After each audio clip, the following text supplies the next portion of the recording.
Welcome into Chicago Bears Now. I'm your host, Harrison Graham. It's draft eve Wednesday night. That means the draft starts tomorrow night, and we will have you covered on Chat Sports. Make sure you go subscribe over there. But let's get into the latest Bears rumors as we sit on draft eve. Let's start with Trevon Diggs. A report coming out of the Houston Chronicle, of all places, that a high-ranking Bears executive wants Trevon Diggs. He wants him on the Bears. He's high on him. He wants Chicago to take him. Obviously, they released Prince Amukamara before free agency began and haven't really addressed that cornerback number 2 spot opposite of Kyle Fuller. The thing with Diggs, I don't think he's going to fall to 43. I think he's a late first round, early second type of guy. Bears sit in the middle of the second round with their 2 second-round picks. So it's possible, but I think it's unlikely for him to be sitting there when they draft with the 43rd overall pick. I'm high on Diggs. He was my number 1 quarterback target for the Bears. Obviously he's not the best corner in the draft, but he's a realistic player they could get by either trading up slightly or if he fell to 43. This is how the depth chart looks. You're pretty good in the nickel, pretty good at cornerback 1, but CB2, it's going to be an open competition if the Bears do not add any more corners because they lost Prince Amukamara and Roberson, Tolliver, Steven Denmark. These guys have potential, but a lot of inexperience at that cornerback 2 spot. So Trevon Diggs would be the guy that would upgrade the position for the Chicago Bears. Before we continue on this story, I want you to type me if you've never commented before. Maybe this is the first time you're watching. You're on Chicago Bears Now. If it is, type me. Would love to know who our new viewers are. Also, if you've been watching and haven't commented, we like interaction. We pride ourselves on interacting with each other on Bears Now. So type me in the comments if you've never commented before. All right, some of the top quarterback prospects in this year's draft, the first 3 or 4, and not realistic for the Bears. Jeff Okudah, C.J. Henderson especially, they're going to be top 15 picks most likely. Obviously, Okudah is going to go top 5, top 10. Christian Fulton, Jeff Gladney, I think they're first-round guys as well. And then Trevon Diggs is a fringe round 1 target. Also, I don't think he falls to 43, but if he does, I think it's a home run pick for the Bears. A.J. Terrell, kind of a fringe round 1, round 2 guy also out of Clemson. Damon Arnett, I think he's more realistic. I think we could get him at 43. Noah Igbenogany, he's kind of all over the place. Some people have him going round 1. Some have him going late round 2. We'll see where he ends up going. Jalen Johnson, Bryce Hall, they're probably late second round, maybe early third round guys in this year's draft. There's a lot of cornerbacks in this class that are pretty good. 10 of them, I think, right there that are top 65, top 70 prospects. So you would think at least one of them would be available at pick number 43 or pick number 50. Which corner do you want the Bears to draft? Go ahead and let me know down in the comments section. I just showed the top 10, at least my top 10. I think one of those guys would be a good option for the Chicago Bears. And by the way, go ahead and subscribe to Chat Sports. I mentioned we're going to be live for all 7 rounds of the NFL draft starting tomorrow night for round 1 coverage, and then rounds 2 and 3 on Friday, and then rounds 4 through 7 on Saturday. I'll be involved. Tom Downey and Mitchell Renz will be on air as well. We'll be rotating in and out. Tom Downey, our lead draft analyst. I doubt he'll take any breaks. He's one of the best in the biz. So join us at Chat Sports. So go ahead and subscribe, youtube.com/ChatSportsTV. All right, more draft rumors. Could Chicago be drafting a quarterback in the second round? Ryan Pace held his pre-draft press conference over the last couple of days and said, look, we're always going to take the best player available. If that happens to be a quarterback, we will heavily consider that. The Bears have 2 second-round picks, so we'll see.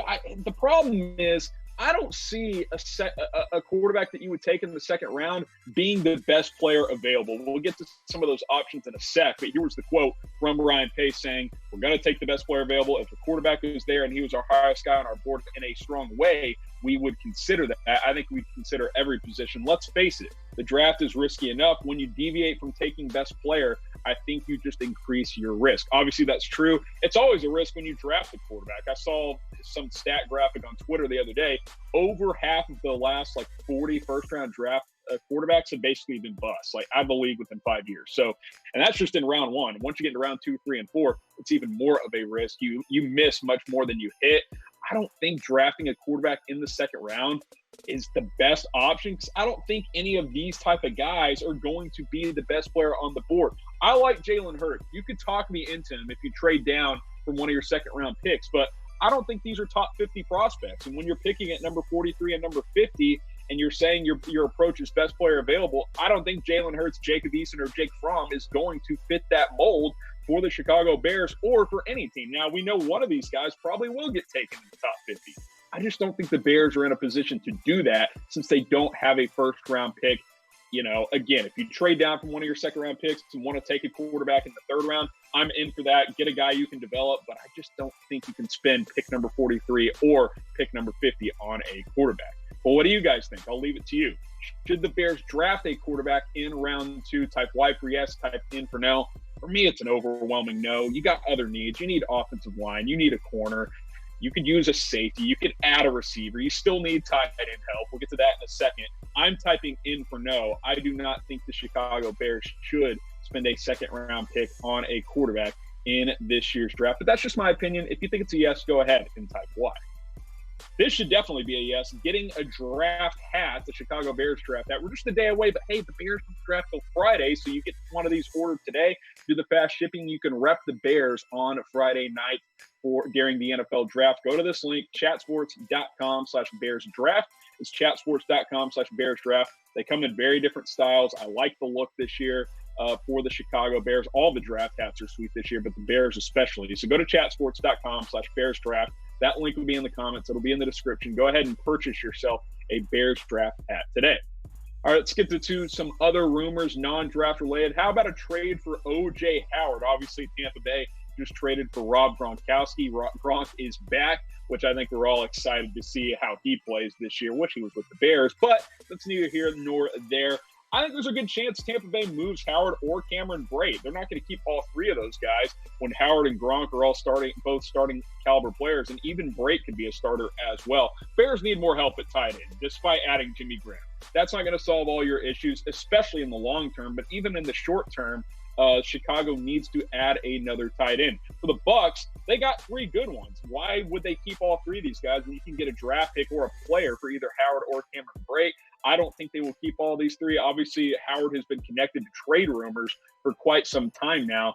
I expect him or Brate to get dealt either during the draft or shortly after. I do not think all three of these players will play in New England or in Tampa Bay this season.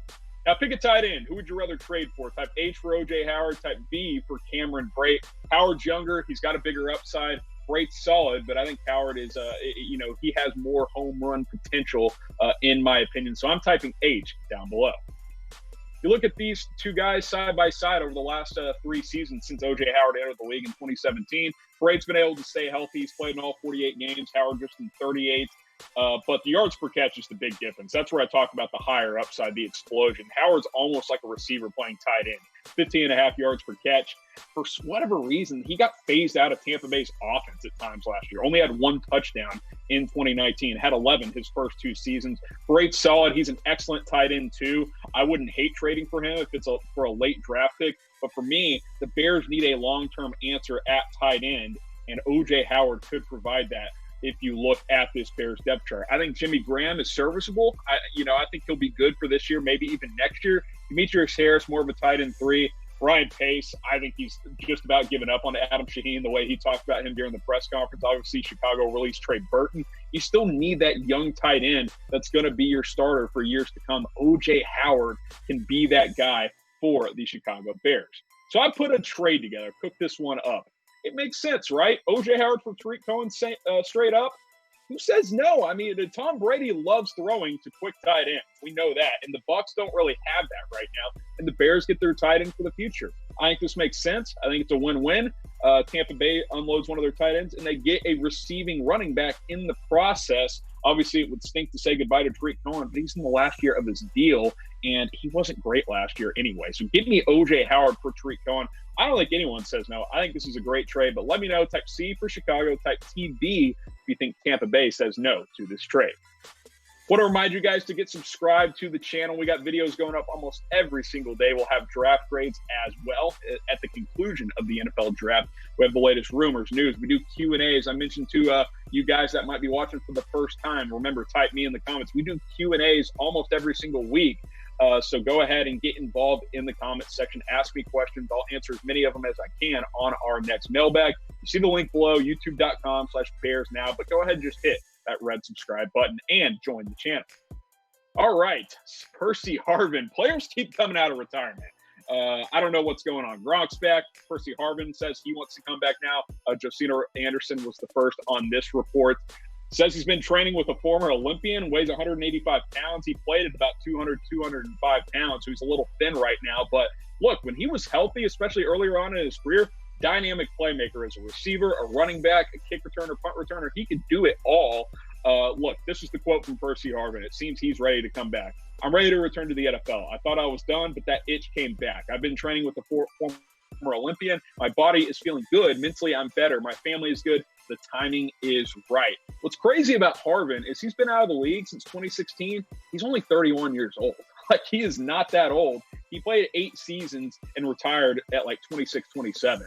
So he came into the league very, very early, retired after 2016. He also admitted about a year ago that he was high during every single game of his NFL career. Obviously, the NFL has eased up on marijuana, so that is not a problem for Percy Harvin either. I think it's an interesting idea. The Bears need speed on their offense, so why not sign him? What's the worst that can happen? He doesn't have it anymore? Okay, you cut him. Who cares?